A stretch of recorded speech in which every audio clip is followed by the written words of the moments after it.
Ahora sí, ¿no? Empezamos con el ejercicio que nos habíamos quedado la pasada clase. Ya habíamos entrado a ver esto de la distribución chi cuadrado, ¿no? Recuerdan que habíamos visto la chi cuadrado, tenía esta forma.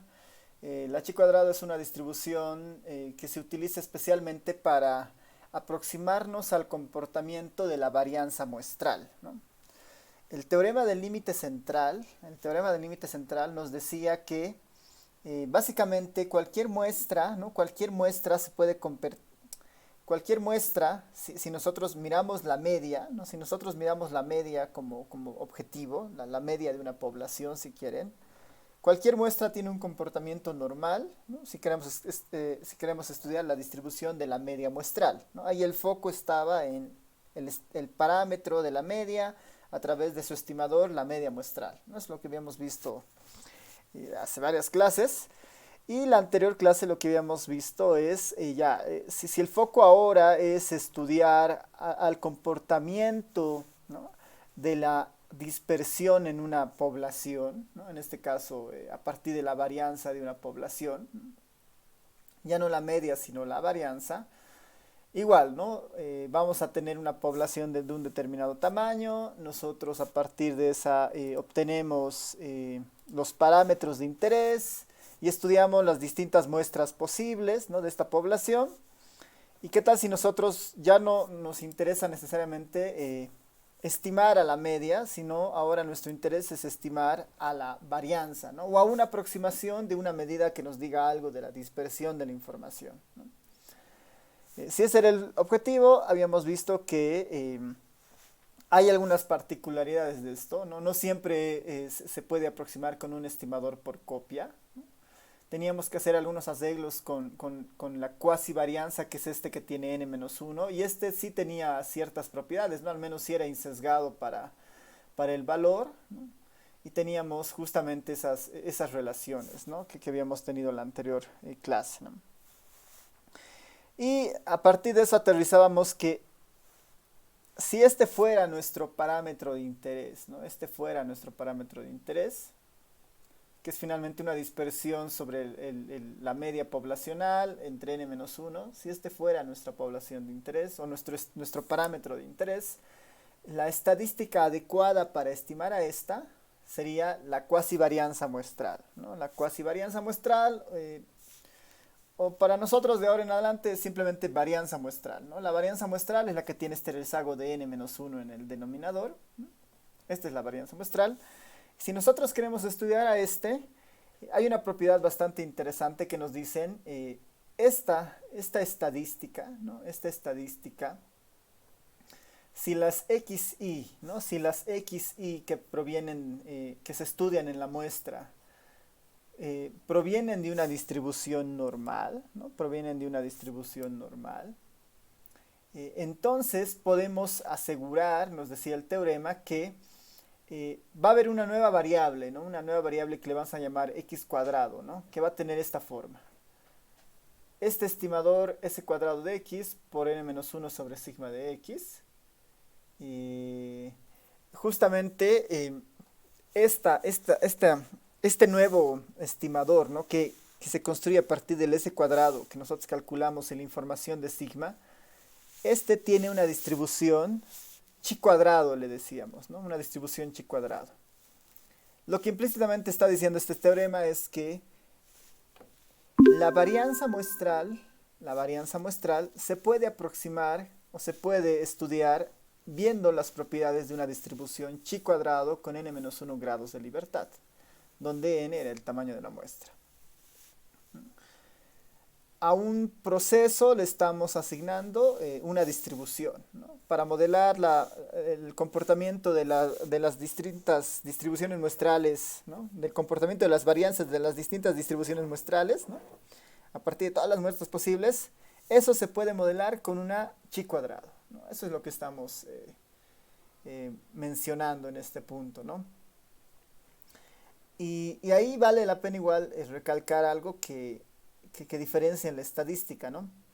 Siempre que nosotros, a partir de un teorema, ¿no? A partir de algún resultado, a partir de algunas condiciones, una situación empírica, digamos, la trasladamos y le podemos asignar una distribución, ¿no? En este caso, ¿qué estamos diciendo? ¿No? Que si la muestra proviene de una distribución normal, ¿no? Aquí está, ¿no? Si la muestra proviene de una distribución normal, y nosotros estamos interesados en esta estadística para cada una de las muestras posibles, entonces esta transformación, si quiere, ¿no? El estimador con esto se distribuye chi cuadrado, le estamos asignando una distribución. Ese mecanismo, ese procedimiento en estadística se conoce como la estadística paramétrica, ¿no? Le estamos asignando una forma, una distribución, si quieren, estudiada o conocida como la chi cuadrado, a un fenómeno empírico bajo ciertos supuestos, ¿no? Eso es lo que la distribución, es lo que normalmente es la estadística paramétrica. Y nosotros vamos a estar plagados de eso desde estadística 1, estadística 2, en teoría de colas, en investigación operativa 1, investigación operativa 2, lo mismo, ¿no? Siempre van a suponer que lo empírico, lo práctico, bajo ciertos supuestos se la puede llevar y encasillar en una distribución. En nuestro caso, al h cuadrado en este ejercicio, ¿no? Eso es paramétrico, ¿no? Existe la estadística donde no tenemos una idea de que necesariamente la información siga una distribución en particular y ahí entramos en el campo no paramétrico que tiene otra forma de construcción, ¿no? Entonces, siempre que tratemos de un problema asignarlo a una distribución, estamos en el campo paramétrico. ¿Y por qué nos vamos ahí?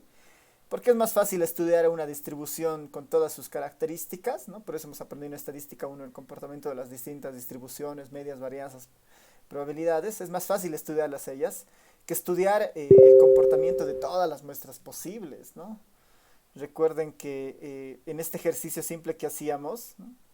de una población de tamaño 5, podíamos generar al menos 20 muestras posibles, ¿no? Y en la vida real no es posible mirar todas las muestras posibles de una población por el gran tamaño que esto significaría, ¿no? Así que por eso es mejor tener una aproximación paramétrica. Este es un poco el resultado más importante de la anterior clase, ¿no? Este enunciado que esta n-1 sigma cuadrado de x, que es el estimador, respecto a sigma de x, que es un parámetro dado, se distribuye chi cuadrado con n-1 grados de libertad, ¿no? Es importante que esto lo tengamos en la mente, lo voy a recalcar acá, ¿no? Perdón. Este resultado es importante que lo tengan en como un apunte si quieren para eventualmente el examen o varias preguntas que van a ver en el examen o en algunas prácticas, ¿no? Este es el resultado principal, ¿no? Este es como el teorema central de esto de la distribución de la varianza, ¿no? Ya, entonces con esta idea en mente, ¿no? Con esta idea en mente vámonos hacia el ejercicio, ¿no? ¿Qué nos decía el ejercicio? A partir de la chi cuadrado, ¿no? Nos decía, bueno, encuentre la probabilidad de que una muestra aleatoria de tamaño n igual a 25 de una población normal con varianza sigma cuadrado igual a 9 tengo una varianza muestral, ¿no? Tengo una varianza muestral, esta varianza muestral, entre 4 y 15. Entre 4 y 15. Esto es lo que teníamos que encontrar, ¿no? Ahí les daba algún tips para hacerlo en el ERE más rápido. Dado que la chi cuadrado igual es difícil de integrar, ¿no? Normalmente se usan tablas como la normal. O en el mejor de los casos se utiliza el ERE o el Python para aproximar con mucha más precisión que las tablas que se utilizaban pues, antes, ¿no? A ver, así que no sé si han logrado ver este ejercicio, si alguien lo ha logrado resolver. ¿Alguien tiene alguna sugerencia por dónde podemos empezar a resolver este ejercicio?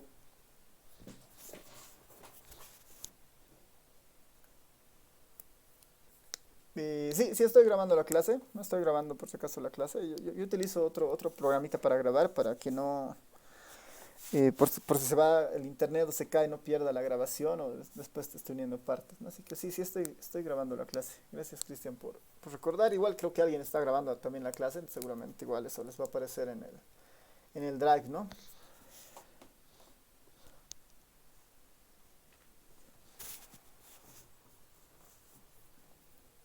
Ya, a ver, este es un buen ejercicio que justamente relata la idea de que eh, dado que tenemos algunos supuestos en el ejercicio, es más fácil, ya no es necesario calcular las muestras posibles, las estimaciones y construir probabilidades, ¿no? Sino que basta con apoyarnos en una distribución de probabilidad ya definida o consolidada, como en este caso es la chi cuadrado, ¿no?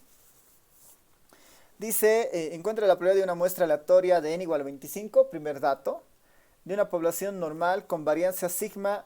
Nos dice que tenemos como información el parámetro sigma cuadrado, ¿no? Tenemos como información el parámetro sigma cuadrado, que es igual a 9. Y nos dice la probabilidad de que una varianza muestral, este sigma cuadrado de x, esté entre 4 y 15. Entre 4 y 15. En el fondo, ¿qué nos están pidiendo? Encontrar la probabilidad de que esta varianza, de que este estimador en realidad, ¿no? Este estimador s cuadrado, si quieren s cuadrado de x, ¿no? Para hacer relación a alguna variable, se encuentra entre 4 y 15. Esto es lo que nos están pidiendo en el fondo, ¿no? Encontrar la probabilidad de que una muestra aleatoria de 25 tenga una varianza muestral entre 4 y 15. ¿Cuál es la probabilidad de que este s cuadrado de x, sombrerito, esté entre 4 y 15?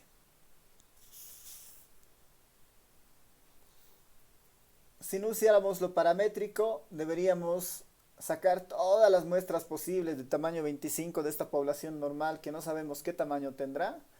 Todas esas muestras posibles, sacamos el estimador s cuadrado de x, y de ese s cuadrado de x construimos una tabla de probabilidades y calculamos en cuántos casos este s cuadrado de x está entre 4 y 15, ¿no? Eso haríamos si no tuviéramos una aproximación paramétrica, ¿no?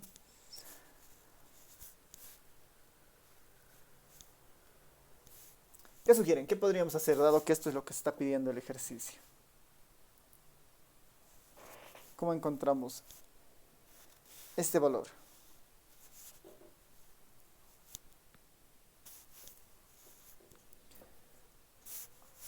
Ahí voy a retomar algo de información que ya tenemos, ¿no? ¿Qué es lo que sabemos de esa s cuadrado de x? Además sabemos que este es normal y tiene este sigma, ¿no? Voy a copiar un poco el resultado de aquí arriba, ¿no? El que era más importante que les decía, para tenerlo aquí abajito.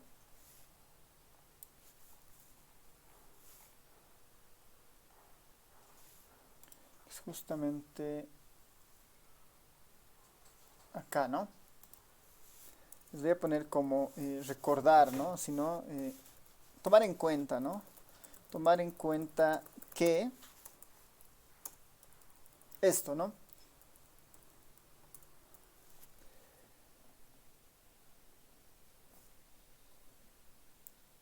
Bueno, ahí Luis Fernando Ticona nos dice despejar B con el dato de la varianza. ¿Ya?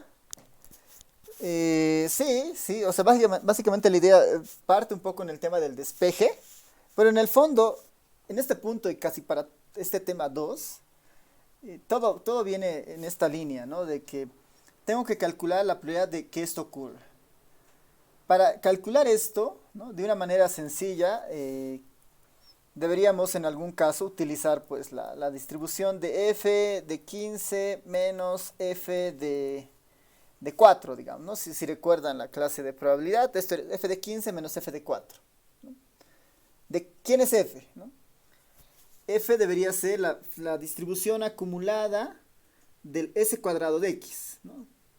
¿Cómo se distribuye s cuadrado de x? Eso no sabemos, eso es lo que no tenemos, ¿no? No sabemos cómo se distribuye s cuadrado de x, ¿no? No tenemos esa información.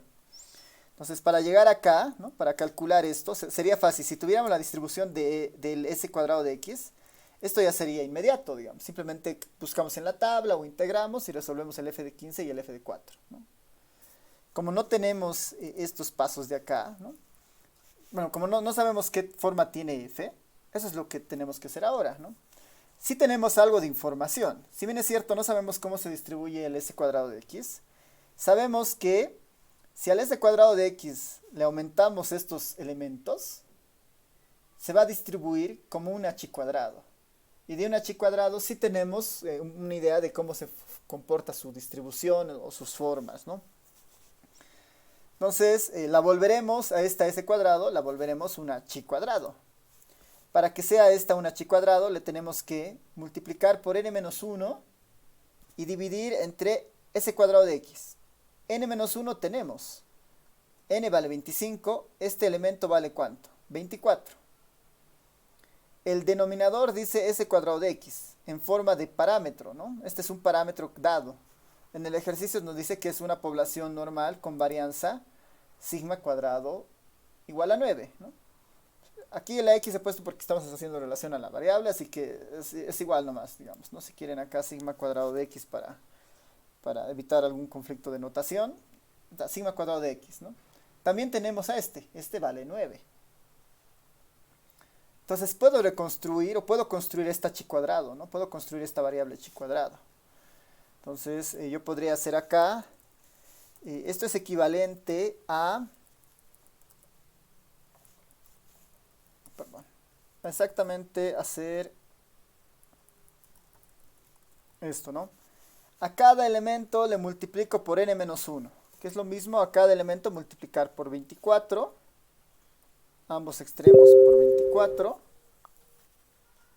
en esta parte, a cada extremo por 24.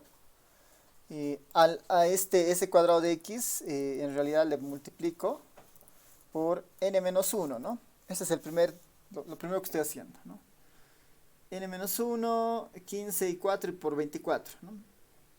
Primero hago eso. Lo segundo sería dividir entre sigma cuadrado de x, ¿no? Todo dividirlo entre 9. A esto que tengo acá, a todos los elementos lo dividiría entre 9. Aquí no va a haber mucha diferencia, voy a poner dividido entre 9. A esto dividido entre 9. Y este de acá, n-1 de ese cuadrado de x, en realidad sería algo así, ¿no? Dividido entre sigma cuadrado de x.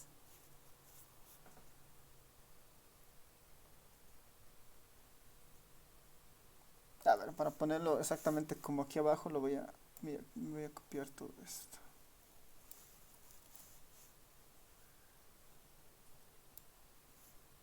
Tendría algo así, ¿no? Haciendo esta conversión, ¿no?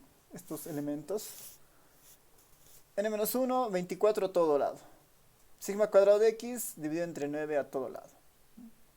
Ahora, en este arreglo, yo ya sé quién es este, ¿no? Este es una chi cuadrado, ¿no? Le puedo cambiar con esa letra, ¿no? Vamos a retomar este de un poquito más tarde. Esto sería simplemente la probabilidad de... Y ahora ya tengo casi todos los elementos. 4 por 24 dividido entre 9, ¿no? Por un lado. Lo voy a abrir esto. 4 por 24 dividido entre 9. 4 por 24 dividido entre 9. Ahí está. 10.66. El límite inferior había sido 10.66. ¿De quién? De la variable chi cuadrado, ¿no? Que ahora es chi cuadrado. Del otro lado, 15 por 24 dividido entre 9. 15 por 24 dividido entre 9. 40. ¿No? Menor a 40. Esto lo voy a sacar ahí por el momento, ¿no? Entonces, resolver esto, ¿no? La probabilidad de que S se encuentre entre 4 y 15 es equivalente, haciendo las transformaciones respectivas, a calcular la probabilidad de que una chi cuadrado, ¿no? Una variable que se comporta como una chi cuadrado, se encuentre entre 10.66 y 40, ¿no? Es equivalente a eso.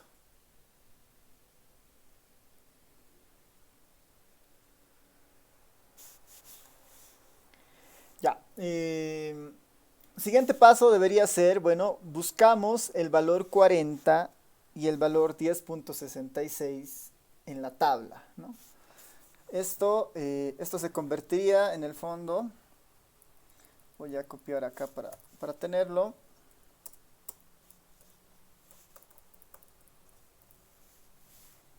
Todo se ha reducido a encontrar esto, ¿no? Esto en el fondo, ahora que ya sé quién es f, se distribuye como un h cuadrado. Entonces es equivalente a buscar f de 40 menos f de 10.66, ¿no? Donde f es un h cuadrado, ¿no? Eso es lo que debería hacer ahora. F de 40 menos f de 10 y 66. Ahora, en este punto deberíamos, ¿no? Deberíamos recurrir a una chi cuadrado, ¿no? Deberíamos recurrir a una tabla de distribución chi cuadrado con la información que tenemos, ¿no? Esta chi cuadrado, ¿qué forma tiene? Esta variable que hemos puesto de tomar en cuenta, acá. Esta es una chi cuadrado con n-1 grados de libertad, ¿no? Esta es una chi cuadrado con n-1 grados de libertad, ¿no? Ya tenemos toda la información. Deberíamos buscar este f40 de una chi cuadrado con n-1 grados de libertad y una f de 10.66 de una chi cuadrado con n-1 grados de libertad. En este punto, ¿no? En este punto, como nosotros estamos más en una modalidad virtual, ¿no? Si fuera modalidad presencial, usaríamos las tablas, ¿no? Que hay en los textos, pero lo malo es justamente un poco entrar a no encontrar en algunos casos estos valores según la tabla que se tenga, ¿no?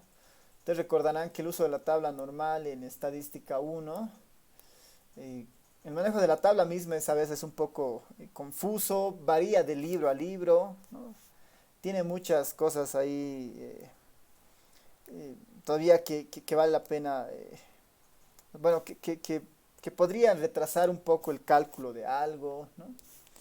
La otra opción es integrar y eso va a ser mucho más tedioso. Igual las integrales no están bien, no se puede integrar fácilmente, a menos que se utilicen métodos numéricos.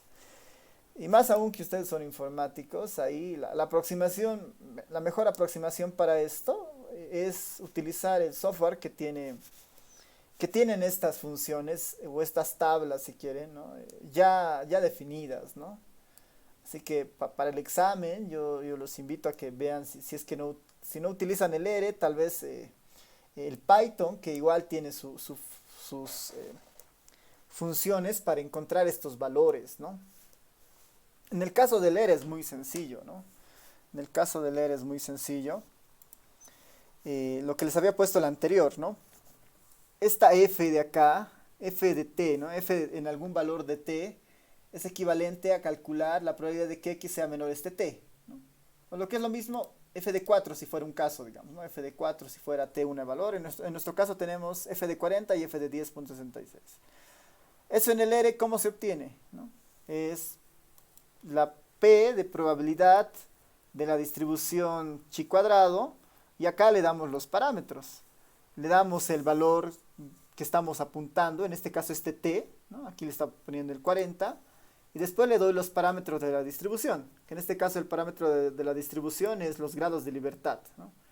¿Cuántos grados de libertad? Por ejemplo, en este caso, digamos 10, por decir, ¿no? Bastaría con eso para encontrar esos valores, ¿no? Ya manejar una tabla, o en su caso mejor, entender cómo funciona eso en el software es una ganancia mayor, ¿no? Y así tenemos mayor precisión, ¿no? Como decía Daniel en el chat, hay que buscar los valores 4 y 15 en la tabla chi cuadrado, en este caso los valores 10 y 40, ¿no? Haciendo la transformación. Si no se encuentra hay que hacer una interpolación, ¿no? Si tuviéramos las tablas y es en papel, sí hay que hacer una interpolación, pero igual se pierde información, ¿no? Ahí la sugerencia mía, y yo les voy a invitar a eso en la modalidad virtual, que por lo menos va a ser este semestre, es utilizar el software, ¿no? Ya sea el R, ya sea el Python, ¿no? Que están estas funciones creadas en esto. F de 40 en el R, ¿cómo sería, no? Pongo P chis Q, ¿no? P chis Q de la probabilidad para una distribución chi cuadrada. Le tengo que dar el valor que acumula. En este caso quiero saber cuánta probabilidad se acumula hasta el valor de 40, ¿no? Hasta el valor de 40. De una distribución chi cuadrada, ¿con cuántos grados de libertad, ¿no? ¿Cuántos grados de libertad tendría esta chi cuadrado? siguiendo toda la información que se ha dado.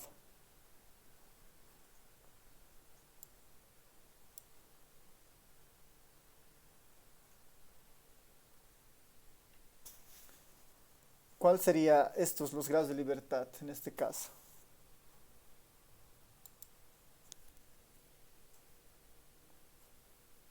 ¿24?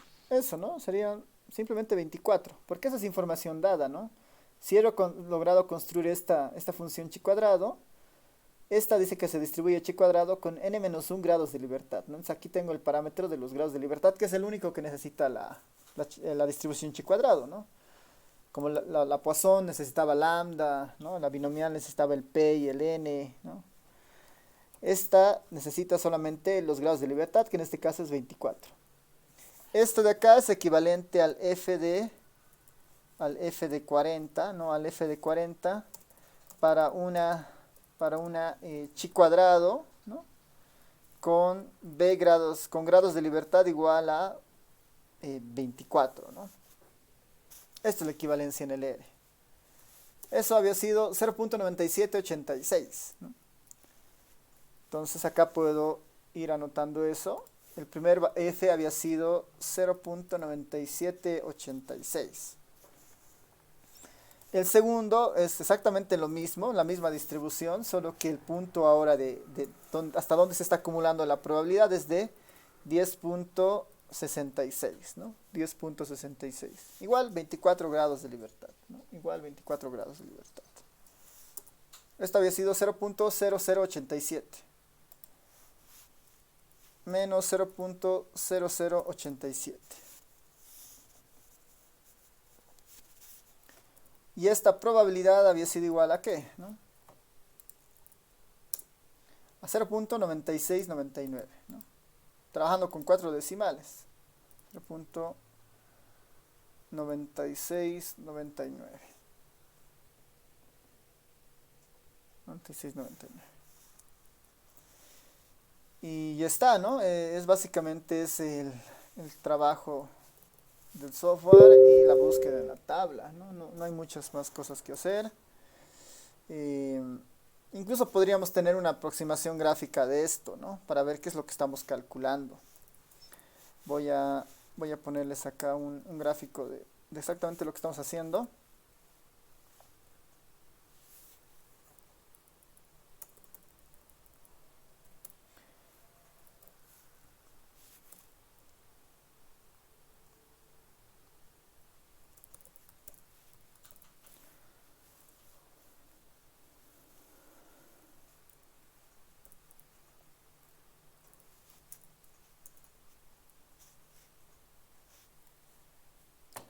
Ya, a ver, me confirman si ven el grafiquito, voy a hacerlo acá, ¿no? Esta es la distribución que hemos armado, ¿no? Esta es la forma de una distribución chi cuadrado con 24 grados de libertad, ¿no? Esta es la forma de la distribución chi cuadrado con 24 grados de libertad. Cuando pedimos la probabilidad que se encuentre entre 10, 66 y 40, lo que nosotros en el fondo queremos es calcular todo el área debajo de la curva, todo el área debajo de la curva entre el valor que estamos poniendo, 10, 66 y 40, ¿no? Entre esos dos, ¿no? Entre esos dos líneas horizontales, verticales, perdón, ¿no? Queremos nosotros calcular todo el área que está aquí abajo, ¿no? Debajo de esta curva. Y ustedes recordarán que toda el área debajo de la curva es igual a la unidad, ¿no? Entonces, se dan cuenta, es harto, ¿no? El área que nosotros estamos pidiendo entre esas dos rectas es bastante. Y es lógico que el valor debería ser muy alto, ¿no? Por eso es 0.9699, ¿no? 0.9699. Estamos pidiendo muchos valores acá, ¿no? Eso es bien importante recordar en esta línea, ¿no? Ya. Así que todos los ejercicios vinculados a la chi cuadrado van a tener un poco esta idea, ¿no? Finalmente llegar a calcular esta distribución y utilizar en el mejor de los casos el R para hacer esto, ¿no? O el Python si ustedes prefieren también.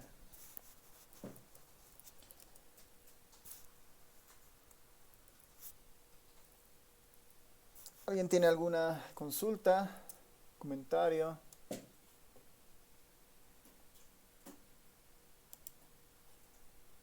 Los grados de libertad únicamente están definidos por el tamaño de la muestra -1, ¿verdad? En este caso, sí, o sea, nosotros estamos utilizando el resultado del teorema que habíamos enunciado en la anterior clase, que justamente dice eso, ¿no? De que eh, esta forma, siempre y cuando la muestra provenga de una distribución normal, esta se va a distribuir chi cuadrado y sus grados de libertad van a ser n-1, ¿no? Sus grados de libertad van a ser n-1.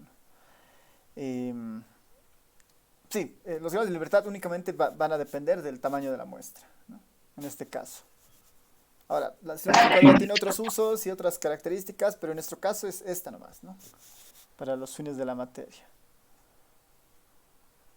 Ok, gracias. Ya, súper.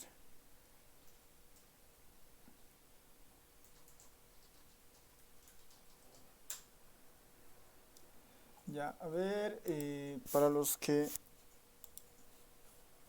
les gusta el Python, igual, ¿no? Igual se puede trabajar con la distribución chi cuadrado. Les he compartido un enlace aquí al chat del Meet. Ahí está algo de documentación respecto al uso de la chi cuadrado en el Python, ¿no? Si quisieran.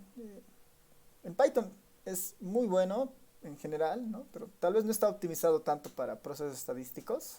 Así que ahí el ERE tiene sus ventajas, ¿no? Es muy fácil hacer, no tengo que invocar ninguna librería adicional porque es parte de su estructura, ¿no? Eso solamente como un comentario igual, ¿no? Ya, vámonos a la siguiente distribución, que es la distribución T de Student. La distribución T de Student.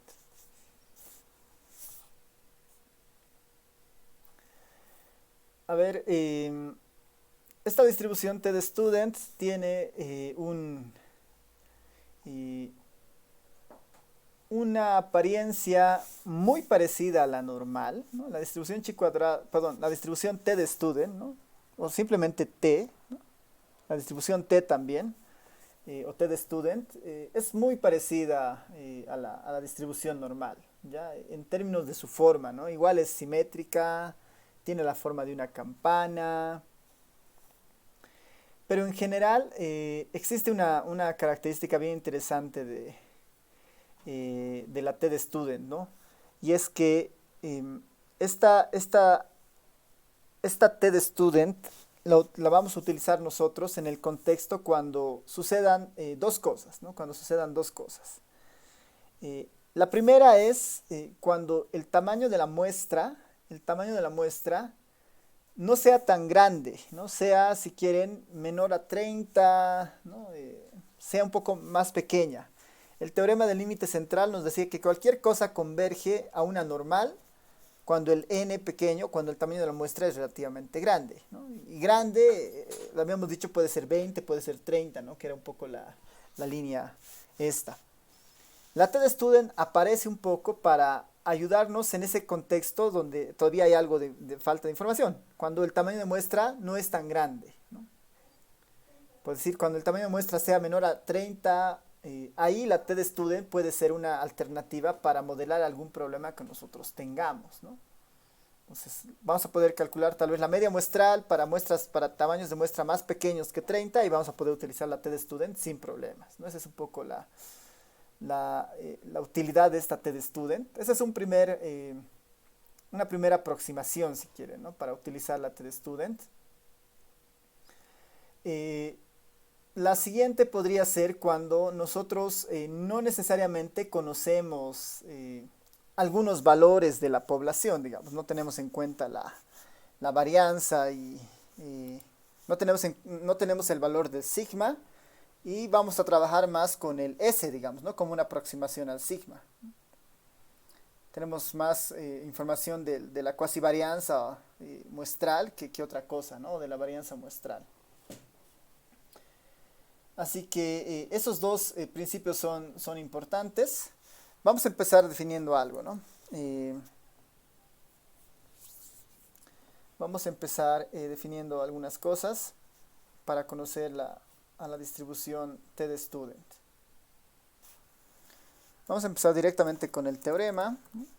Un teorema.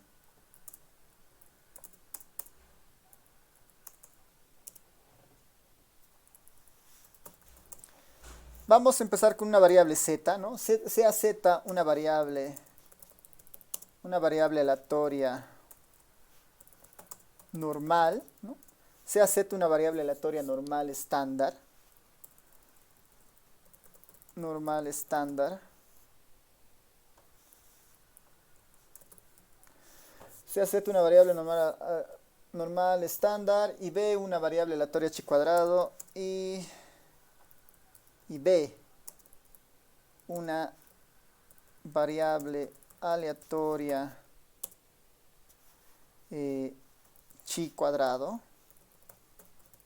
Hay dos variables en juego, una z y una b, una variable aleatoria chi cuadrado, con b grados de libertad, b grados de libertad. Si z y b, ¿no? Si esta z y esta b son independientes, si esta z,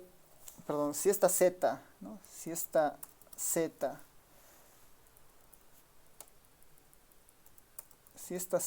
y esta b son independientes, entonces la distribución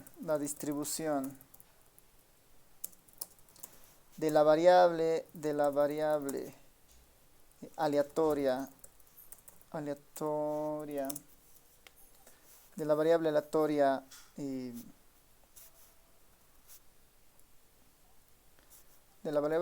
x, ¿no? De la variable aleatoria x,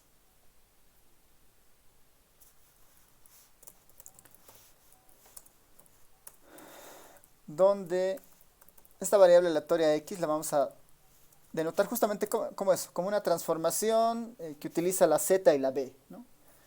Entonces, esta x que tiene esta forma, esta z dividida entre la raíz cuadrada de b dividido sus grados de libertad, ¿no? De b dividido sus grados de libertad. Esta variable x que tiene esa forma, ¿no? Z dividido entre b sus grados de libertad, se comporta como una distribución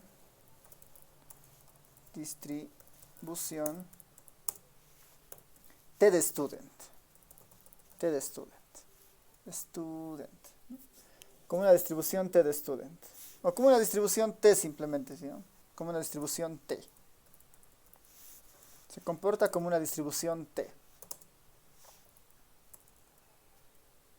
Ahora, la t de student, ¿no? La distribución t de student tiene igual un parámetro, y su parámetro son grados de libertad, que en este caso sería esta b chiquita, ¿no?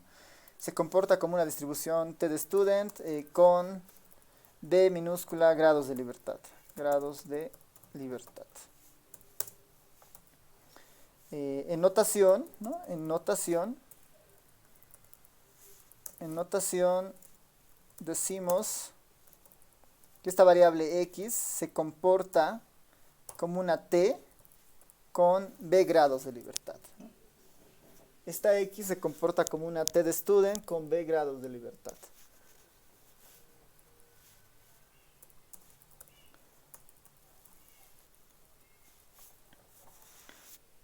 La forma de la distribución t de student es algo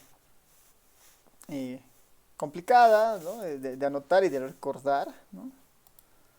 Y no les pediría que recuerden esto con exactitud, pero sí que tengamos un poco la idea de lo que están haciendo los elementos ahí. La campana de alguna manera le está dando este componente x al cuadrado con el signo, ¿no? Eso lo está generando que se comporte como una campana. Ahorita vamos a ver cómo se comporta la t de student, ¿no? Eso da la forma de una campana. Y bueno, los otros elementos, ¿no? Ahí está justo el b, que son los grados de libertad. hay un cociente pi justamente que hace igual que la distribución de chi cuadrado tenga ciertas similitudes con la distribución normal estándar. Pero esta es la forma de una distribución t de student, ¿no? Al igual que la distribución normal, ¿no? Al igual que la distribución normal estándar, ¿no? Al igual que la distribución normal estándar, la t, ¿no? La t es simétrica alrededor del cero, ¿no? Es simétrica alrededor del cero, y levemente más achatada, ¿no? Y levemente más plana que una normal, ¿no? Y levemente más plana que una normal. Eso es lo que estamos un poco insinuando, ¿no? La t de student es una distribución que se utiliza para aproximar a la distribución normal, pero cuando la muestra es pequeña. Y algo que sucedía cuando la muestra es pequeña, que la distribución que salía de eso normalmente era un poquito más plana, ¿no? Más achatada. Entonces, en esos casos, la t de student es una buena aproximación, digamos, ¿no? Una buena aproximación para modelar esto, ¿no? Como un tips para decir quién es un student, quién es una t de student al final, ¿no? Una t de student no es nada más que una normal estándar dividida entre la raíz cuadrada de una chi cuadrado con sus grados de libertad, ¿no? Eso es lo que nos está diciendo este teorema. Una t de student proviene del cociente entre una normal estándar y la raíz cuadrada de una chi cuadrado con b grados de libertad, ¿no? Ya en estadística, en la carrera de estadística, se hacen las demostraciones de estos teoremas, se ven las implicaciones matemáticas que hay detrás de esto. En nuestro caso no tiene mucho sentido esto, dado que nuestra finalidad es un poco entender el uso de esto, ¿no? Y justamente es para tratar de solucionar los problemas de muestras pequeñas, ¿no? De muestras pequeñas. Ya, entonces, con esto ya hemos presentado un poco a la distribución t de student. Se las puedo mostrar tal vez de forma más gráfica. Igual, ¿no? Les voy a mostrar la distribución de t jugaremos con, por decir, 10 grados de libertad, ¿no? 10 grados de libertad.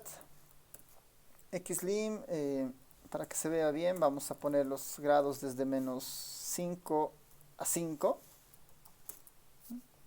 Ahí está, ¿no? Esta de acá sería una t de student con 10 grados de libertad, por ejemplo, ¿no? Esta sería una t de student con b igual a 10 grados de libertad, ¿no? Una t de student con b igual a 10 grados de libertad. La apariencia con la normal es muy similar, si se dan cuenta, ¿no? Es muy similar a la distribución normal. La única diferencia es que esta es un poquito más achatada, ¿no? Eso es lo que las diferencia en realidad, ¿no? Que esta es un poquito más achatada. Sería bueno verlas, tal vez las dos la normal y la t de student en un mismo gráfico para mirarlas, para un poco comprender estas diferencias. Tal vez para eso me va a ayudar un poquito mostrarles algunas propiedades de la t de student, ¿no?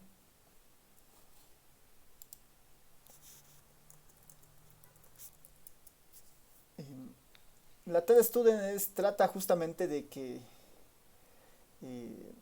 de parecerse un poquito a la normal, si quieren. Esa es un poco la idea de esta. Y hay una característica, ¿no? Que cuando los grados de libertad, ¿no? Cuando los grados de libertad tienden al infinito, ¿no? Cuando los grados de libertad tienden al infinito, la T de student tiende a ser una normal, ¿no? Y ese es uno de los principios igual bien importantes, ¿no? A ver, tal vez antes del gráfico puedo ahí ponerlos como una nota acá.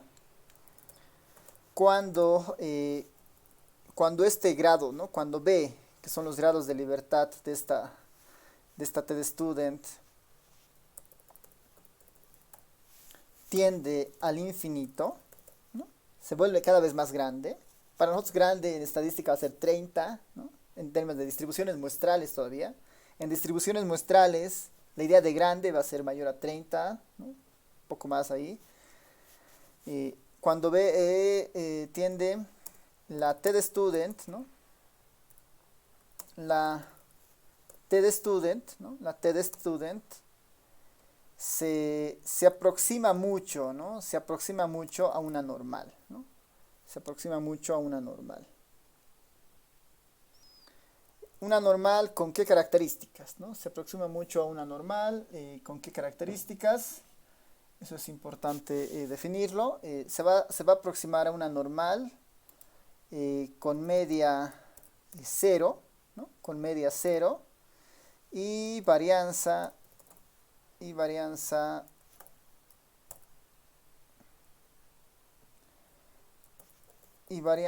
equivalente a esta relación, ¿no?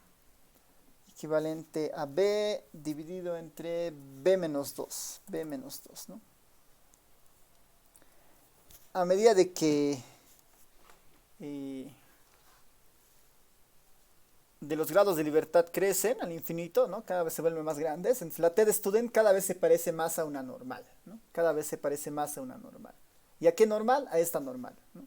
Una normal con media en 0 y sigma cuadrado igual a B sobre B menos 2. A esa normal se va a aproximar. Entonces, tal vez podemos hacer ya con esto un poco la aproximación gráfica a esto. Vamos a definir B, los grados de libertad, ¿no? Que pensaremos que, como antes, 10, ¿no? B van a ser 10. B va a ser 10.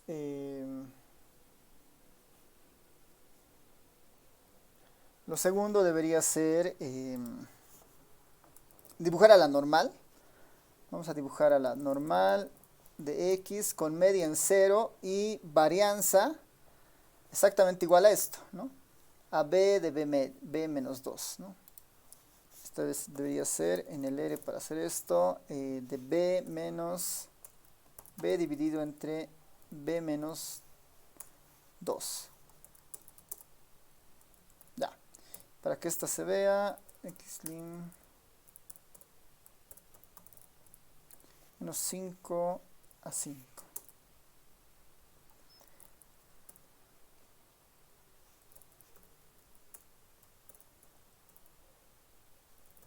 Ya.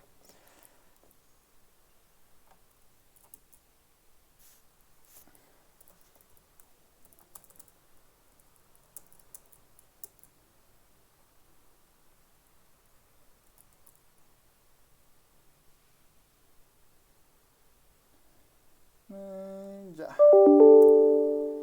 Perdón. Para que se vea el eje de los 10 más.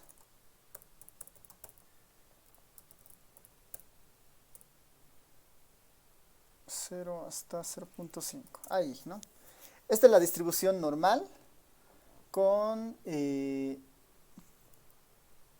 donde la media es 0 y su varianza es igual a la varianza, bueno, a B sobre B menos 2, ¿no? Es la forma de esa distribución. La T de student con 5 grados, con 10 grados de libertad es la línea roja. Como ven, se parecen mucho, digamos, ¿no? ¿Qué tal si yo le bajo, en vez de le pongo 5 grados de libertad? La distribución, la T de student, ¿no? Le pongo 20 grados de libertad, la normal, la T de student. Le pongo 30 grados de libertad, perdón, ahora sí. Le pongo 30 grados de libertad, la normal, la T de student, ¿no? Son prácticamente casi las mismas, ¿no? Le pongo 100 grados de libertad, la normal y la t-de-student. Hay una relación, ¿no?, entre estas dos, justamente es esa, ¿no?, de que para valores más grandes, como ven aquí, puedo probar con 20, ya existe mucha similitud, ¿no? Y tal vez aquí algunos huecos, pero en general se está aproximando bastante bien, ¿no? Ahí para verla, ¿no?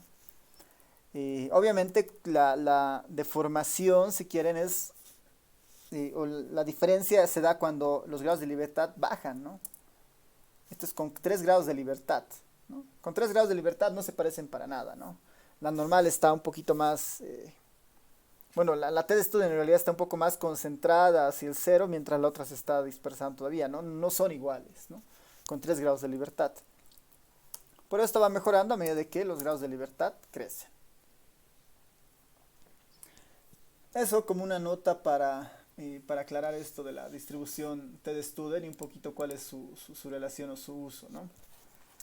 Ya, entonces, ya dicho esto, vámonos a un corolario, que es en realidad el que nos interesa un poco más a nosotros. Vamos a un corolario.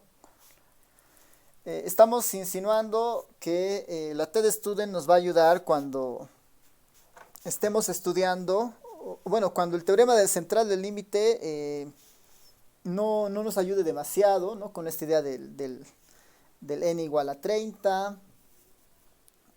Estamos un poco en esa línea, ¿no?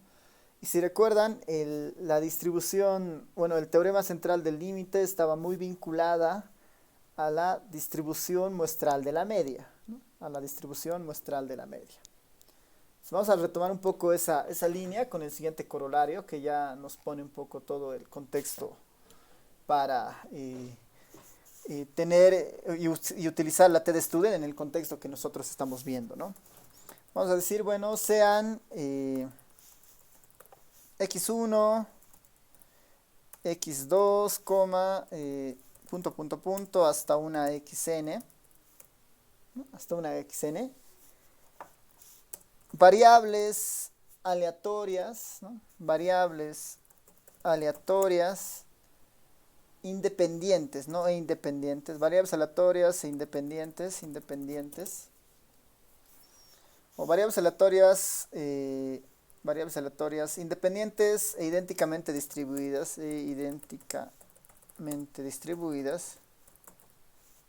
variables aleatorias independientes e idénticamente distribuidas, lo que les decíamos, ¿no?, I y D, variables aleatorias independientes e idénticamente distribuidas, normales con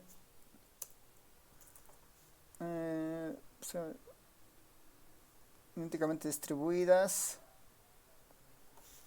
Lo voy a poner en notación mejor.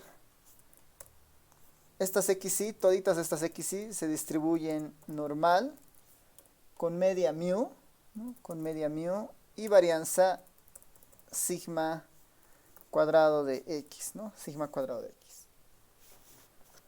Cada una de estas xy se distribuyen así, ¿no?,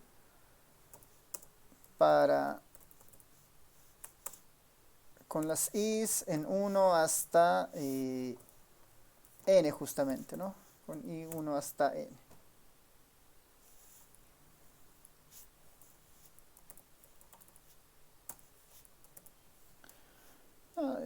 Estamos diciendo eso, ¿no?, esa implicancia. Sean los estimadores, vamos a definir a partir de esta muestra aleatoria independientes e idénticamente distribuidas, vamos a definir los siguientes estimadores. El primero, uno que ya conocemos bastante, que es justamente la media muestral, ¿no?, que es el x barra, ¿no? X barra, que para nosotros simplemente era la sumatoria, ¿no?, la sumatoria en la muestra de las xy dividido entre n, ¿no? Ese es nuestro primer estimador, la media muestral.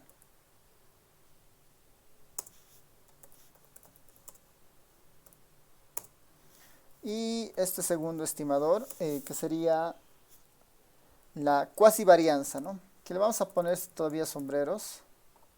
La cuasivarianza de X. Que va a ser para nosotros, igual, lo que habíamos definido en la anterior clase, ¿no? La sumatoria sobre la muestra de las xi menos la media muestral, elevado al cuadrado, todo con un rezago de n menos 1, ¿no? Esos dos estimadores estamos estudiando ahora, ¿no? Esos dos estimadores.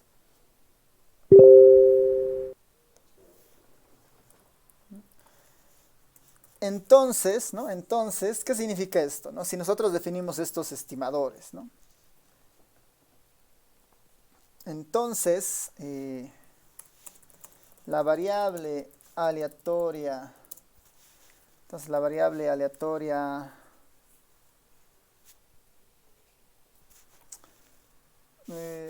ya. Entonces, vamos a hacer una transformación sobre esto.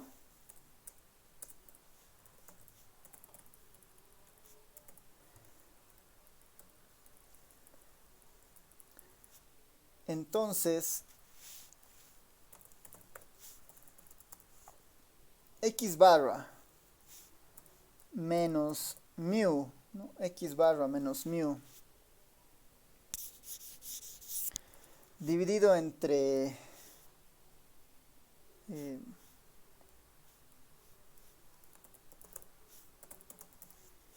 S sin el cuadrado, dividido entre la raíz cuadrada de n. Todo este componente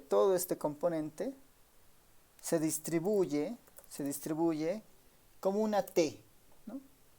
Como una t de student con grados de libertad igual a n-1, con n-1 grados de libertad.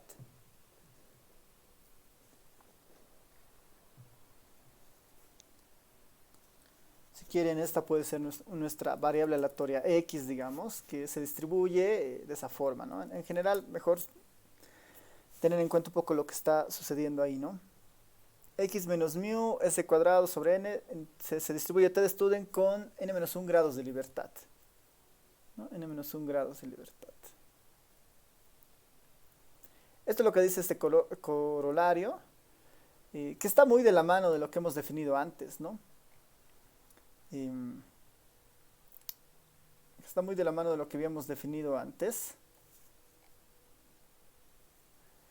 En el fondo, esta es una normal y se está dividiendo entre una chi cuadrado con sus grados de libertad, ¿no? Se está dividiendo entre sus chi cuadrado con sus grados de libertad. Ahí para llegar a esto hay que un poquito recordar, este se parece mucho a lo que hemos visto en el teorema central del límite, ¿no? Voy a volver acá a nuestro teorema central del límite, donde ¿qué decíamos, ¿no?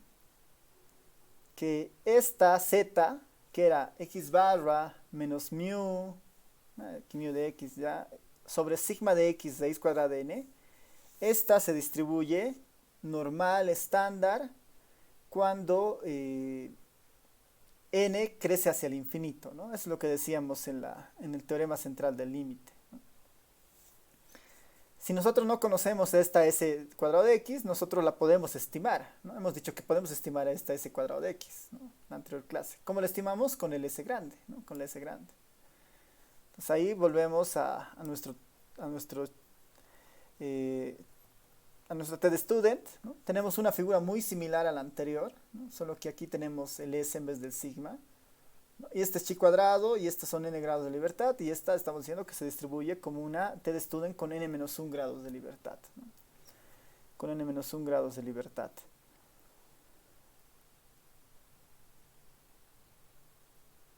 Ya, básicamente ese es el corolario que nos interesa, ¿no? Y ya hemos visto un poco la apariencia de la t de student, y ahí podríamos ir viendo algunos casos, ¿no? Apariencia de la t de student, apariencia de la t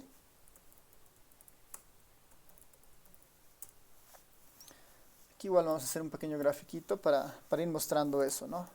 Vamos a ir variando las Bs desde 2 grados de libertad, ¿no? Desde 2 grados de libertad. B en 2 hasta, vámonos hasta el 30, ¿no? Que hemos dicho que ahí puede parecerse una normal. Mejor, a ver, lo voy a hacer de esta forma.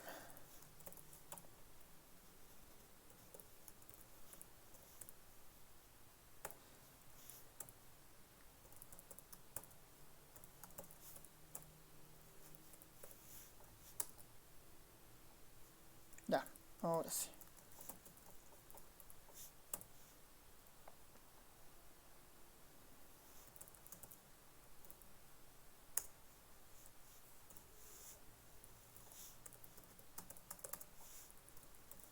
Veremos si nos funciona. Ya.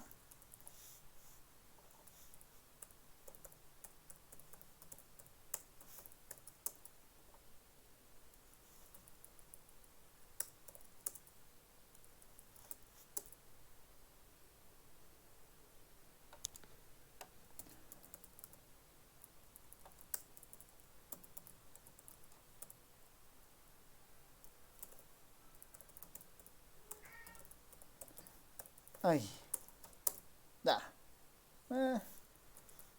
No se nota tanto. Pero como ven, la diferencia es sutil, ¿no? Entre lo que va pasando con los grados de libertad y cómo se comporta, ¿no? La TD Student, ¿no? Con diferentes grados de libertad, ¿no? Va creciendo hasta acomodarse al comportamiento de una normal, básicamente, ¿no? Nuevamente su centro está en cero, ¿no? Su centro está en cero. Ahora, la TD Student, igual que la normal, se basa de menos infinito a infinito, ¿no? De menos infinito a infinito. Otra característica es que también es simétrica, ¿no? También es simétrica.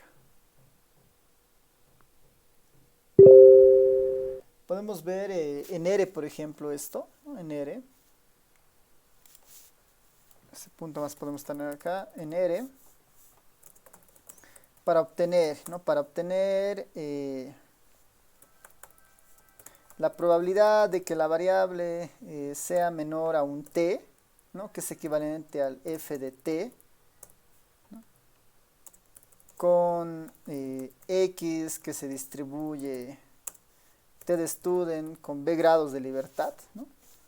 Para obtener esta probabilidad, ¿no? De que x sea menor a t, que es igual al f de t con x que se distribuye como una t de student. Lo único que hacemos, igual que antes, ¿no? Es, digamos que nuestro objetivo es calcular la probabilidad de que x sea menor a 3, digamos, ¿no? Bueno, menor a 2, ¿no? Menor a 2. La probabilidad de que x sea menor a 2. Que esto es equivalente a f de 2. A f de 2, esto supondremos para una x que se distribuye t de student con b igual a 10 grados de libertad, digamos, ¿no? 10 grados de libertad. Aquí el único parámetro importante es los grados de libertad. Y cuando nosotros hagamos eso en los ejercicios, los grados de libertad tienen una conexión muy fuerte con el tamaño de la muestra, simplemente, como en el caso del h cuadrado. Esto finalmente entonces será en el R simplemente Q de T, ¿no? Q de T de el punto es 2 y los grados de libertad son en este caso 10, ¿no? Q de T de 2, 10. Ah, no, perdón, no es Q de T, es P de T, ¿no? De probabilidad, ahora sí. Probabilidad de T de 2 de 10, ¿no? Como en el otro caso, como en el h cuadrado. En nuestro h cuadrado era P chis Q, en este caso de la T de student es P de T, simplemente, PT, ¿no? Ahí está. 0,96, que tiene sentido, ¿no? Es la acumulación de todo el área debajo de la curva hasta el 2, ¿no? Que eso había sido 0,96. 0,96. Y con eso ya tenemos una forma muy rápida de calcular los valores de T de student, ¿no?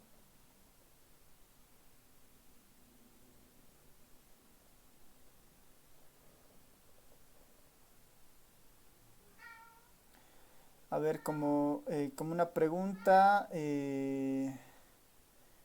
podríamos ver, por ejemplo, ¿no? Como un ejercicio en esta parte. Ejercicio.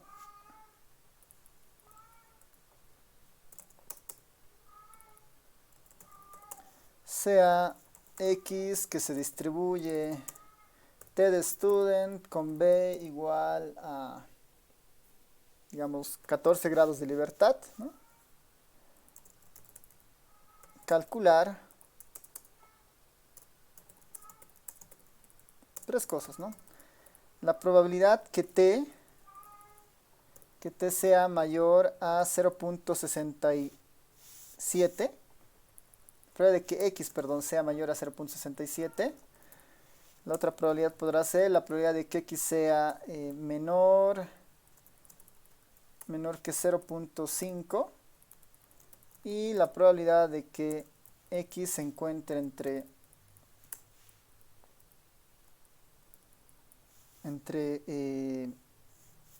menos 1.96 y 1.96. A ver, esos tres valores, un poquito con lo que hemos ido viendo, con el manejo del ERE, si es que lo tienen a mano, y si no, con el Python igual que lo deben tener, ir calculando esos tres resultados.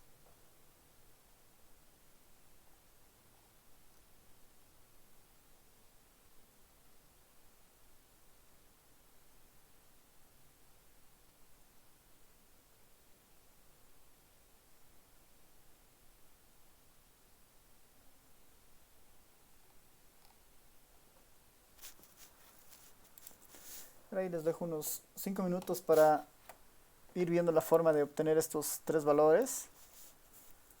Me comentan. Ya en la clase del día miércoles vamos a hacer un ejemplo ya de esta, pero con el tema muestral, ¿no? Ya incluyendo algunas muestras, ¿no? Hoy les doy unos 5 minutitos hasta las 15:28 para que vayan calculando esto.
tiene la respuesta al primer ejercicio. Bueno, al primer punto, ¿no? ¿Cuál es la probabilidad de que x sea mayor a 0,67?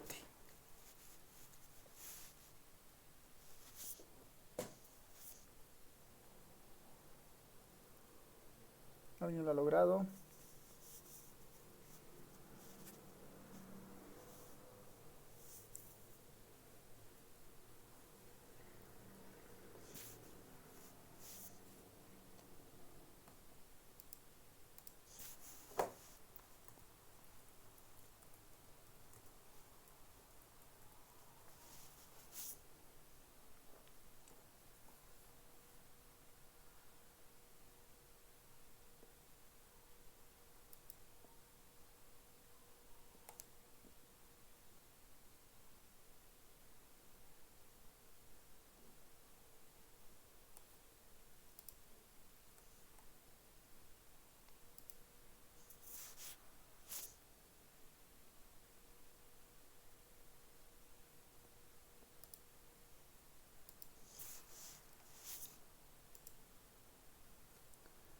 Y a ver ahí, Fernando tiene una opción, es 0,25, 68, 79, ¿no? Veremos, esto en el ERE es muy fácil, hemos dicho P de T, ¿de quién? Ahora, acá lo único que tenemos que recordar, tal vez antes de calcularlo en el ERE, es, esto es equivalente a ¿qué? A 1 menos, ¿no? A 1 menos la probabilidad de que X sea menor o igual a 0,67, ¿no? Y esto equivalente a 1 menos el F de 0,67.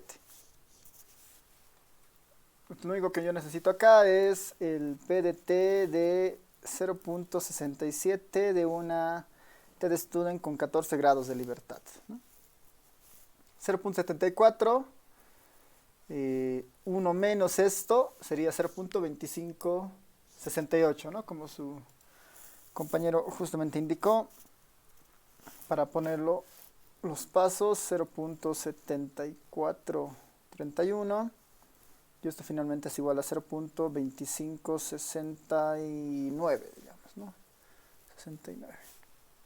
Ya estaría, ¿no? El segundo es mucho más directo. Lo que nos están pidiendo finalmente es el f de x. Perdón, f de 0,5. Y eso es casi directo en el ERE, ¿no? En el programita, P de T de 0,5. 0,5. Perdón, los grados de libertad. 14 grados de libertad. Sí, ahí, sí. Job Israel igual, ¿no? 0,6875. A ver el tercero, si es que lo tienen, 0,6875. Si por alguna razón igual tienen, les voy a pasar un enlace aquí en un enlace al Classroom, bueno, aquí al chat, es que tal vez no quieren instalarlo en la computadora, el ERE. El ERE se puede utilizar también en internet, pero incluso existe, se puede ir más allá, ¿no? Que les voy a mandar un enlace. Tal vez después de la clase lo pueden ir curioseando. En el Telegram hay un boot que te permite generar, interactuar, ¿no? Le mandas código R y el boot te responde con la información que tú le has pedido, ¿no? Entonces al boot de Telegram le mandaríamos esto y nos va a mandar este resultado, ¿no? Es que mejor que tener ya, digamos, algo así de directo, ¿no? A ver si es que la encuentro. Si no la encuentro, les voy a pasar el enlace más cacho.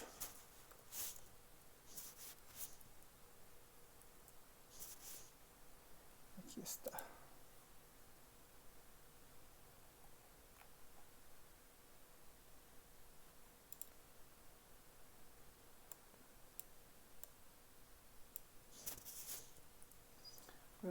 Estoy buscando el enlace, déjenme un ratito, les paso aquí al chat de acá para que lo tengan.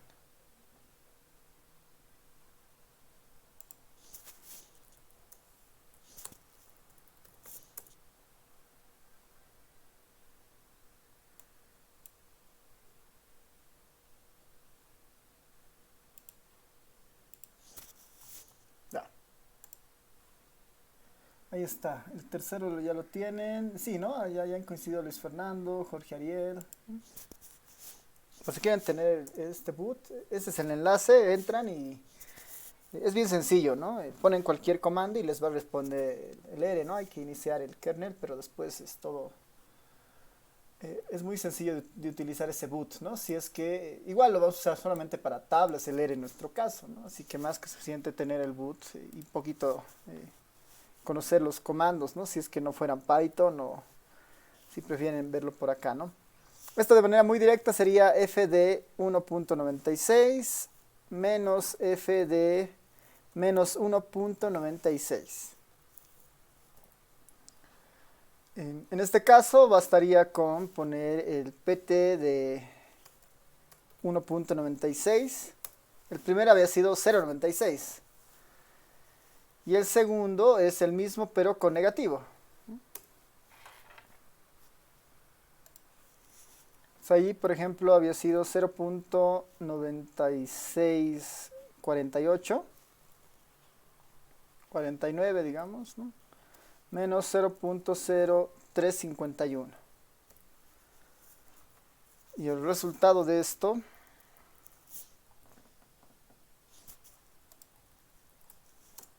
$0.9298, ¿no? Sí, ¿no? Ustedes tienen más precisión todavía en lo que me mandan, así que sí, mientras más precisión, obviamente es mejor, ¿no? 0.9298. Y ya está, ¿no? Esa es la distribución TD-Student. Ojo en este punto que la distribución TD-Student tiene muchos usos en estadística. Uno de esos es como una aproximación para estas muestras pequeñas, pero ya en un uso más útil, incluso en otras ciencias, ya sociales, economía, ¿no?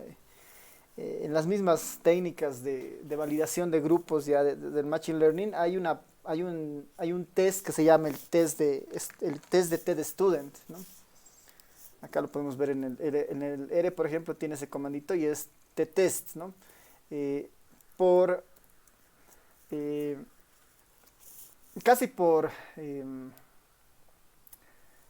casi por seguridad o bueno, casi por convención incluso, este es uno de los tests que más se utilizan para comparar medias, ¿no? Para comparar medias de dos poblaciones distintas, ¿no?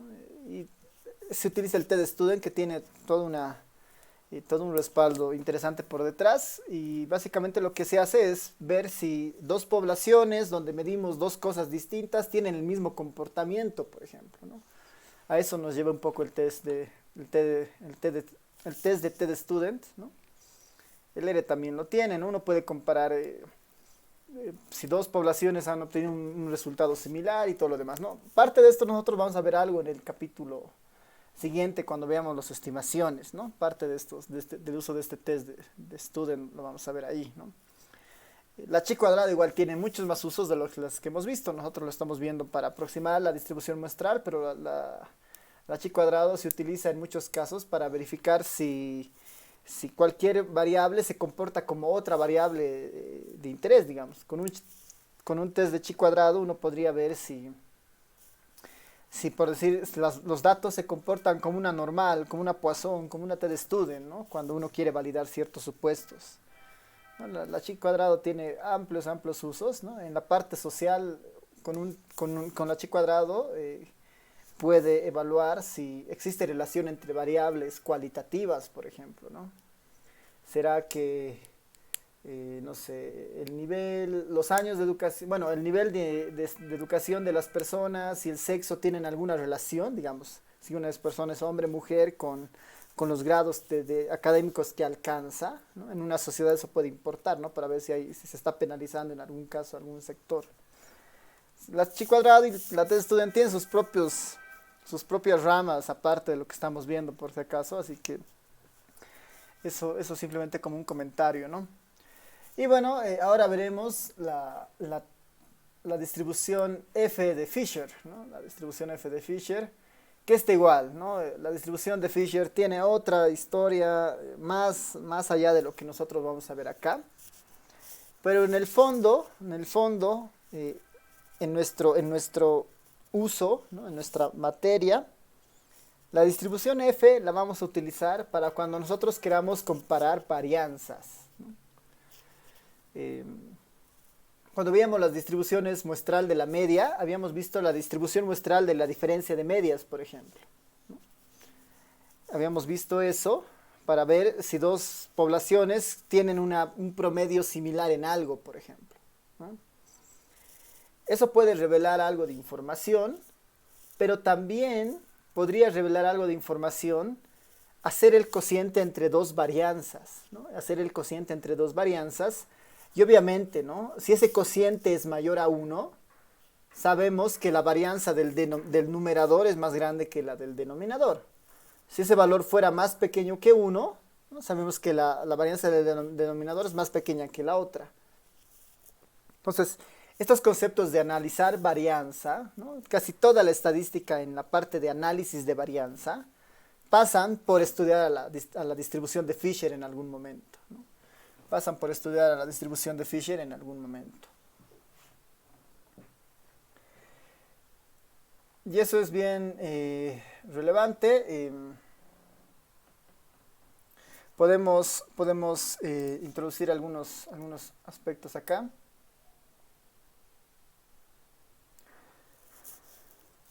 Para ir un poco definiendo a la distribución de Fisher, ¿no? Vamos a hacer un teorema.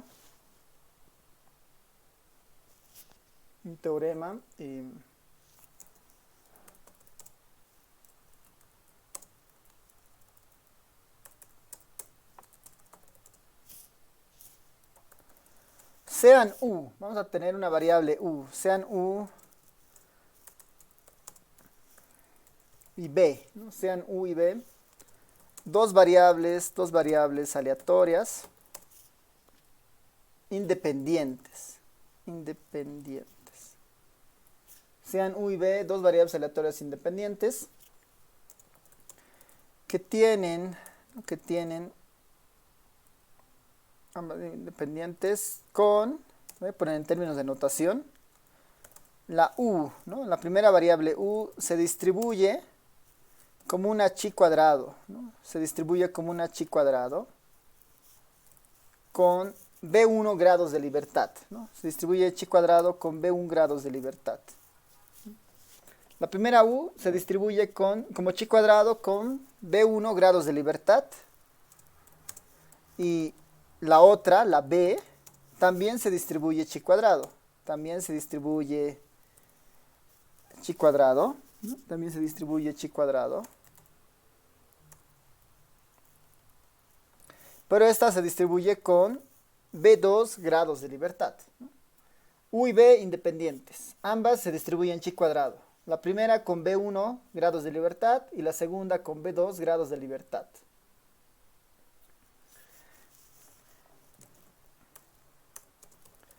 Entonces, ¿no?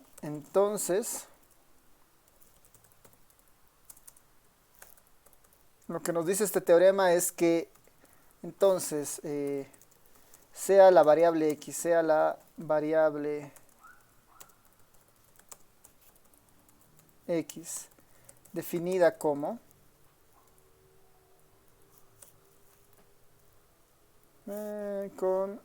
aquí vamos a poner, y sea la variable X definida como, vamos a definir a la variable X de la siguiente manera, ¿no? Vamos a definir a la variable X de la siguiente forma. Va a ser un cociente, ¿no? La variable X va a ser un cociente de estas U y B's. Pero va a ser un cociente de cociente, digamos, ¿no? Va a ser la U dividida entre sus grados de libertad, ¿no? Dividida entre sus grados de libertad. Y la B dividida también entre sus grados de libertad. U dividido entre B1 y B dividido entre B2. Entre sus respectivos grados de libertad. definida como de esta forma, ¿no?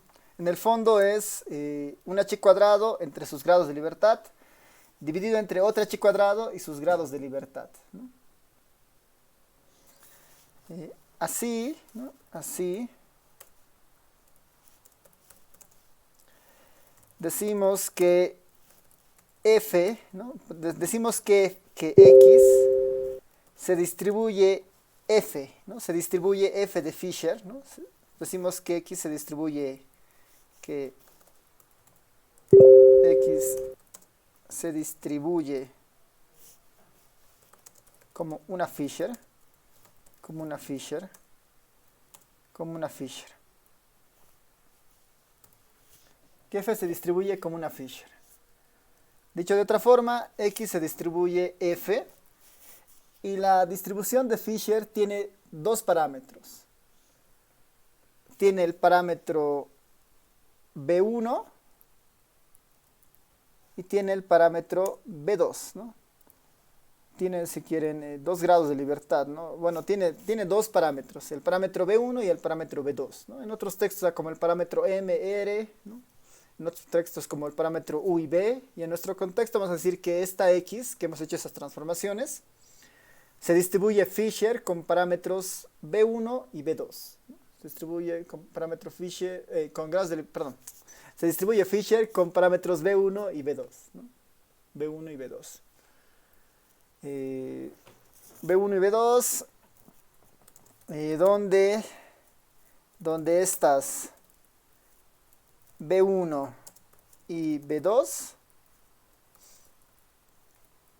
estas b1 y b2 son los grados de libertad,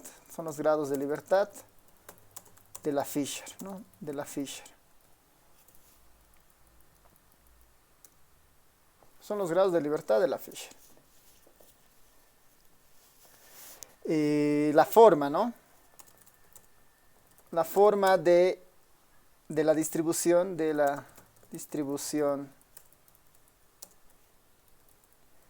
f de x es esta, ¿no? Ahí, ¿no? La Fisher está, primero que está definida para números positivos, ¿no? Pensando que, ¿cuál es el origen de la Fisher? Es una chi cuadrado sobre otra chi cuadrado. Nuestra idea de chi cuadrado es que está vinculada a la varianza, porque no se olviden que la chi cuadrado modela la varianza de una distribución. La varianza, por definición, siempre es positiva, ¿no? Positivo entre positivo siempre va a dar positivo, ¿no? Entonces, x mayor a 0. Y se dan cuenta, igual es una expresión muy pesada en algunos casos, ¿no? Los grados de libertad, exponente grado de libertad 1 sobre 2, xb1, 2 menos la función gamma, ¿no? Esta es la función gamma por si acaso, la función gamma de la suma de los grados de libertad entre 2, todo esto dividido entre gamma de b1, 2, gamma de b2, 2 sobre 1 más b1, 2, ¿no? Es una distribución pesada, ¿no? Y justamente tiene toda esa herencia, ¿no? Finalmente el cociente entre dos chi cuadrados sobre sus grados de libertad, ¿no? No es una, y la chi cuadrado por sí misma ya era una distribución igual un poco complicada, ¿no? Esta es la distribución f de Fisher, ¿no? La distribución f. Tiene sus características, ¿no? Tiene sus características. Ahora, ¿por qué es importante mirar esta? Porque lo que nos va a modelar hemos dicho que es el cociente entre dos varianzas, ¿no? En el fondo nos está dibujando el cociente entre dos varianzas. Si la varianza estuviera cercana a 1, si este cociente sería cercano a 1, estamos diciendo que el aporte en varianza de ambos componentes es exactamente el mismo, ¿no? O que si esta fuera mayor a 1, la varianza de la primera población es superior a la varianza de la segunda población en tal cantidad de unidades, ¿no? Y lo interesante es eso, ¿no? Que la Fisher simula justamente eso, ¿no? Si tuviéramos dos procesos de selección de muestras de dos poblaciones distintas y tenemos distribuciones muestrales para cada una de ellas, ¿no? Muestras posibles para la población 1, muestras posibles para la población 2. Y nos interesa comparar el comportamiento de su varianza. La Fisher es una distribución que nos ayuda justamente a eso, ¿no? La Fisher es justamente la que nos ayuda a eso. Ya, entonces, para aprovechar el tiempo que tenemos, para ir cerrando esto, vamos a recordar el tema de las varianzas muestrales, ¿no? Vamos a recordar el tema de las varianzas muestrales. Para las varianzas muestrales, ¿no? Para las varianzas muestrales. Suponga que las muestras, ¿no? Las muestras aleatorias de tamaños, ¿no? De tamaños N1 y N2, ¿no?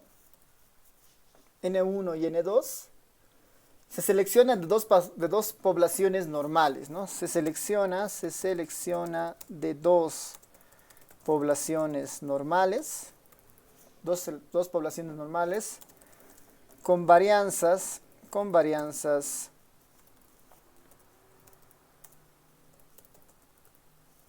sigma cuadrado de 1, ¿no? Para la primera población y sigma cuadrado para la segunda población. Con varianzas sigma cuadrado 1, sigma cuadrado 2 respectivamente.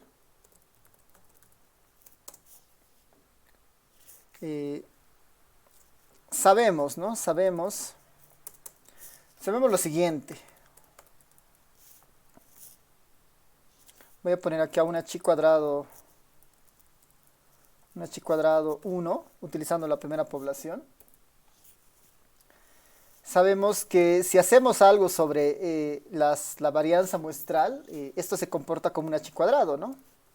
N-1 menos 1 de la cuasivarianza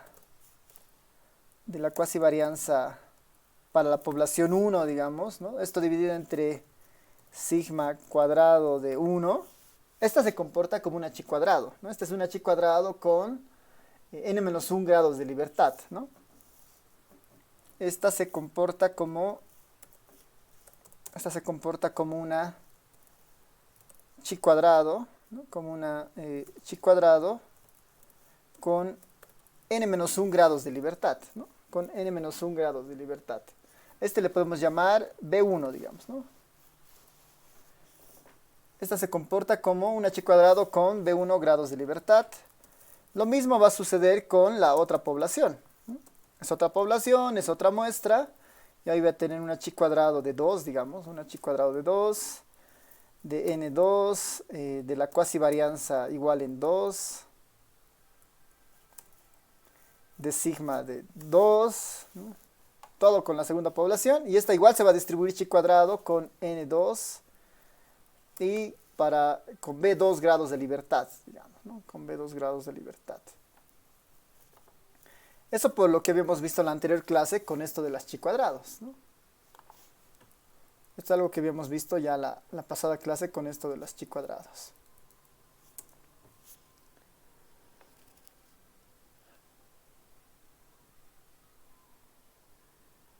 Ya.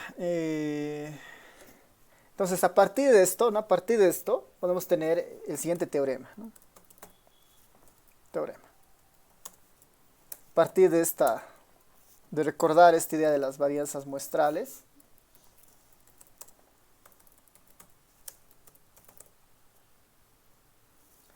Si S1, ¿no? Si esta S1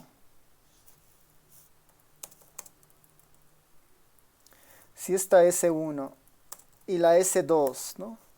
Si esta S1 y esta S2 son las varianzas de las muestras, ¿no? Son los estimadores, ¿no? Estimadores de las varianzas, ¿no? Estimadores de la varianza.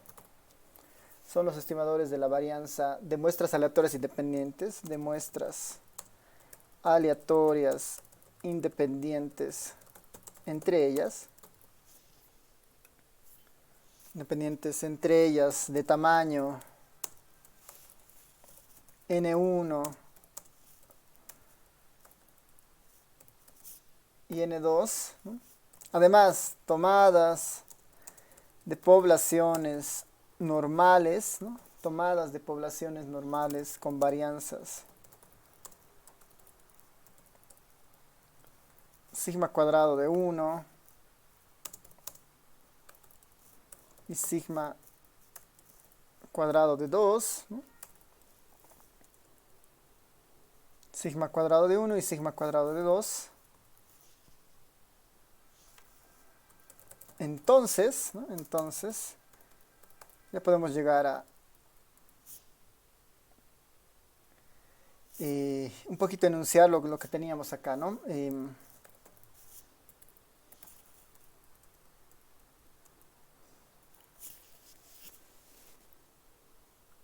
Imagínense que imagínense que nosotros agarramos estas dos distribuciones, ¿no? Que es finalmente este es el h cuadrado, entre sus grados de libertad, ¿no? Lo que hemos dicho arriba es que una Fisher es finalmente un h cuadrado dividido a sus grados de libertad, un h cuadrado dividido entre sus grados de libertad. Hacemos lo mismo acá, ¿no? Hacemos exactamente lo mismo acá. Tengo las dos chi cuadrados, ¿no? Tengo las dos chi cuadrados. Esta es la primera chi cuadrado. Si lo divido entre sus grados de libertad son n1, ¿no? Sus grados de libertad son n1. Entonces, n1 con n1 menos 1 sobre n1 menos 1 se va a ir, y arriba solamente me va a quedar ese 1 sobre sigma cuadrado 1. En el primer término, lo que voy a tener es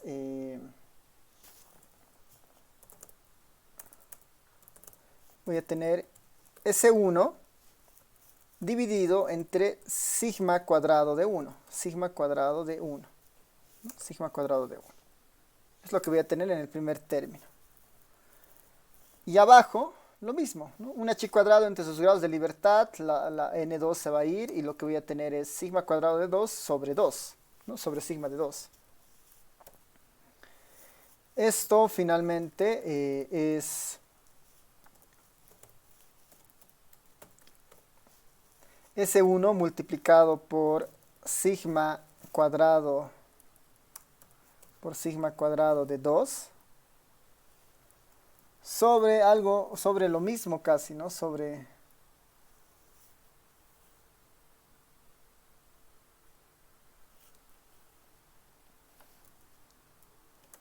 lo mismo, ahí, ¿no? Sobre el otro, ¿no? Solo que es el S de 2 sobre sigma cuadrado de 1, ¿no? Ese resultado voy a tener. ¿Qué nos dice el teorema? Que esta variable, este arreglo, se distribuye como una Fisher con B1 igual a n-1, n1 menos 1, perdón, y B2 con n2 menos 1 grados de libertad, ¿no? Esta se distribuye como una Fisher con estas características.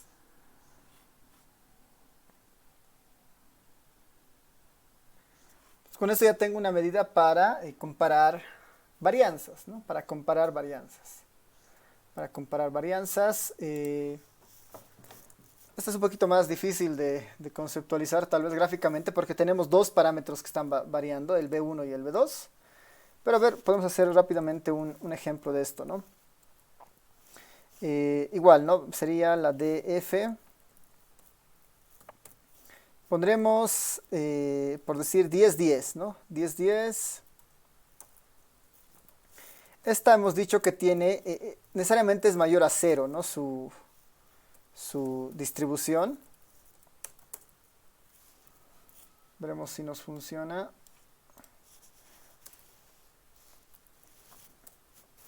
Ya, por ejemplo, ¿no? Una Fisher entre, a ver ahí, ¿no? Esta es una Fisher con 10 y 10 grados de libertad, ¿no? 10 y 10 grados de libertad.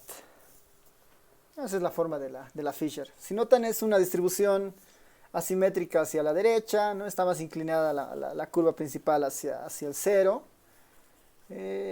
Y la cola se va alargando, digamos, ¿no? A medida de que esto varía. en R, ¿no? En R para acceder a los cálculos de la Fisher, igual que la TDStud en H cuadrado, la Fisher tiene sus propias tablas. Es incluso un poquito más difícil de manejar porque ya tiene tres dimensiones, ¿no? Tendría el valor del X, el valor de un grado de libertad y el valor del otro grado de libertad, ¿no? Entonces tiene tres parámetros todavía que hay que identificar. En nuestro caso, ¿no? Para identificar la probabilidad de que X sea menor a una T, ¿no? Que es igual a f de T, donde, por decir, esta X se distribuye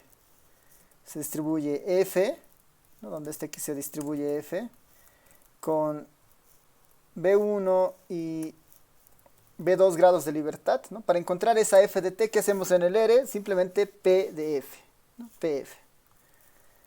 Por decir, vamos a hacer un ejemplo que tengamos una Fisher con 10 y 10 grados de libertad, ¿no? Una F de 10, 10, ¿no?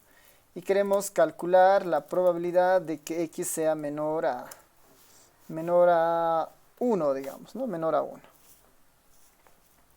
¿Cómo haríamos eso? En el fondo esto es igual a f de 1, y esto vendría a ser pf de 1 y los dos grados de libertad, el primero y el segundo. Y eso es igual a 0.5, ¿no? Había sido 0.5. Que es justamente esta distribución, ¿no? Esta distribución es una Fisher de 10 grados con 10 grados de libertad. Lo que me dice es que si yo me planto en 1, ¿no? Acá, el área que está debajo del 1, eso es igual a 0.5. Es poco informativa tal vez, ¿no? Porque lo que me está diciendo en este caso es como si tuviera dos poblaciones, ¿no? Y quiero mirar si su varianza, si la varianza de la población 2 es menor a la varianza de la población 1, la probabilidad que eso suceda es de 0.5, ¿no? Es lo que me estaría un poco reflejando esta idea, ¿no? Acá lo importante es nuevamente aproximarnos a la forma en la que se obtiene esta distribución en el R. Ya, entonces, bueno, básicamente con eso terminamos el avance de la materia de este segundo capítulo, de este tema 2, esperando nuestro examen del día lunes. Y así el día miércoles vamos a destinarlo a hacer ejercicios, ¿no? Ejercicios algunos prácticos, pensando en el examen del día lunes para un poco entender el uso de estas distribuciones, recuerda un poco ahí incluso el manejo del R. En base a eso igual yo voy a preparar algunas de las preguntas. El libro guía, por si acaso igual está en el grupo del Telegram, el libro de Walpole. Esa es octava edición. Básicamente el capítulo 8 es el que tiene todo lo que hemos avanzado ahora, ¿no? Mucho de eso. Hay más cosas, menos cosas, ¿no? Pero es básicamente una de las guías. Yo voy a usar muchas de las preguntas que están ahí planteadas para hacer el examen, así que les recomiendo que con el auxiliar o ya de manera más personal vayan resolviendo los ejercicios que se plantean ahí, ¿no? Bueno, básicamente terminamos con eso. Yo voy a preparar unos 5 ejercicios, espero para la clase del día miércoles, y sobre eso ya podemos ir resolviendo la siguiente clase esos ejercicios. ¿Alguien tiene alguna duda, pregunta?